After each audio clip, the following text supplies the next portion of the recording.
All right, I'm sitting here with Cody Durden, UFC flyweight competitor, coming off of 2 wins, looking for his next opponent. Cody, thanks for taking time to talk to us today. Thank you, man. Thank you. So listen, this is your home gym, right? Where was the last place you fought?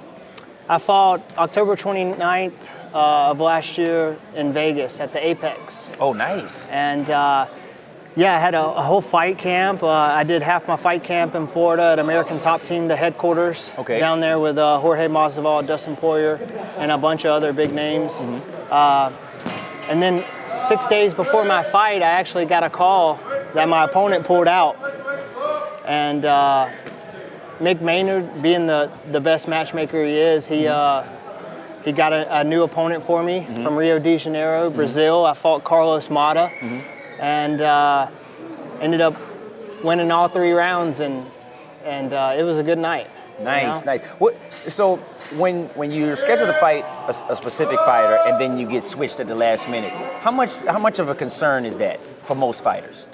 There's some uncertainty, I'm sure. Especially the whole fight camp. I envisioned this one guy, and then I would be running, doing my miles, and I'd be thinking about the guy I'm fighting. Right. And then last moment, your fight camp's already done. Now you're worried about your weight cut, and you have to think about this other guy, and you don't even know much about him. Wow, that's so interesting because I'm thinking about just from the way you train, but you're even. It didn't even dawn on me that subconsciously and mentally you're preparing, you're envisioning the opponent, his size, his reach, his strengths and things like that. And to have yourself fully mentally prepared for that and then switch at the last minute, I can see that being a little nerve-wracking. Yeah, it is, because fighting isn't a game to me. This is my livelihood. This is how I provide and put food on the table for my family. And when you're going into a fight, you study this guy, you break him down, you look for his weaknesses, you look for, his strengths, and most of all, you want to really hone in on his tendencies. And when it changes on you last minute, it's a bit uncertain, but at the end of the day, you're a fighter. Right. And fighters have to make adjustments, whether it's in the fight camp or whether it's in the cage. Nice. And that's what I did. That's awesome, man. That's very well put and understandable. So you're looking for your next fight, and you're saying that you're hoping it's maybe April time frame? The end of April, the end of March, early April. It'd be ideal. Tomorrow I actually leave for Coconut Creek. I'm going to stay in the dorm rooms. I'm going to be there for a few weeks away from my family and friends. And it's time to get back to it, get in fight shape, and just continue to improve. Right. How many fights do you usually take a year? On the downslide, if things aren't going well, 2 or 3. But if everything's going well, I aim for 4 fights a year. This year, I hope to get 4 or 5 fights. We'll see what happens, though. Right. So 3 years in with the UFC, right? I would assume that's fairly new, right? As far as your career is concerned, because most fighters are. What does their UFC lifespan usually entail?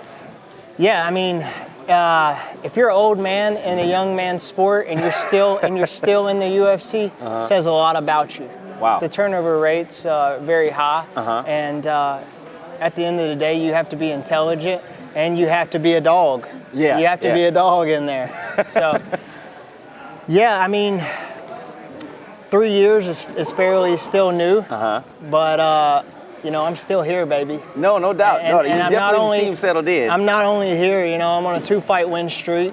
I've won 3 fights in the UFC. I've lost 2, and I'm only getting better. Right. So that's what's up, man. So what do you think? So UFC is obviously like the staple name in combat sports, MMA, right? Right. But you have all these other leagues, and you have new leagues popping up locally and then nationally. Other combat sports like bare knuckle, things like that. How do you feel about all of these other leagues standing up, and what do you think that does for the combat sports community? I think it's great. I think the UFC has the best fighters in the world as a whole. But there's no doubt about it that there could be better, a few better fighters in other organizations. Right. And we need competition. You know, there needs to be competition between companies, and it would help it would really help the fighters. No, for sure. I believe, and that's was going to segue into my next question. Is that currently there is not cross pollination between leagues, right? Right. So yeah, that would be interesting to have like some type of a sanctioned, even if it was like an annual or biannual tournament, to where the best from each of the leagues come together for some type of a super fight. Hey, look, I'm coining that, right? So if somebody gets that started, then that was my idea. Let's go ahead and put it out there now. But would you be open to something like that if they did that? I don't see why not. You know, we want to, as a UFC fighter, Dana White talks about it all the time. We want to put on the best fights. But I don't know if he'll do the cross promotion. I mean, you're not the only one saying that. You know? Oh, really? Yeah. Really? Okay. There's a lot of other people barking, trying to get the Dana White to do cross promotion stuff. But at the end of the day, the world goes around because of money. No, absolutely. Well, I mean, listen, man, it's an established brand. You got to protect an established brand. And once you introduce outliers, you don't necessarily know what you're going to get all the time. So yeah, that makes sense. So then, okay, Nate Williams, he's headlining in the K2S Combat $100,000 Grand Prix here in Atlanta. Yeah. He's fighting Jeremiah Scott. Are you familiar with Jeremiah Scott? I think I've seen him around the regional scene. Okay. So what do you think? Because I know Nate's Brazilian Jiu-Jitsu. He does a lot of groundwork, and I've actually heard Jeremiah Scott talk about how he doesn't think that Nate is a good opponent for him, or he thinks he's going to beat Nate because he's just a ground guy. He's not going to let him take him to the ground. Ground fighting is boring and things like that, right? So how do you feel about that when like a striker faces a ground guy? Who do you think has the advantage there? I think fighting has a lot to do with mindset as well. You know, you can have a fighter that's better standing, better at grappling, but if you can get in their head like McGregor used to do and really break them and leave them with a little bit of doubt, that's when you start, breaking the can open. And as far as Nate, his humility is a great guy. He shows up every day, no matter who's in here, no matter who's coaching, he gives respect. He shows up every day. And, I've really seen a lot of improvement in his game since he's joined American Top Team, Team Lima. And I think he's going to beat Jeremiah Scott. Nice. Hey, listen, man, it sucks because I've spent a lot of time with Nate in the past week or so, and I've gotten to know him. Everything you just said rings true. I've seen it with my own eyes. Very, humble guy.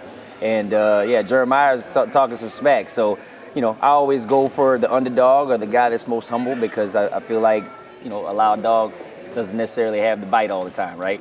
Exactly. Yeah, no doubt, man. Well, listen, it was great talking to you, Cody. Thank you. I wish you luck in all your future in the UFC. Thank you. I hope to see you fight someday soon, man, in person. Hey, man, we're gonna do it. 2-fight win streak, and my only goal is that I have a lot of goals. They're actually already written down and on my refrigerator. Nice. But one of the goals I want to accomplish is, be a top 15 fighter, and that's what I'm gonna do this year. That's what's up.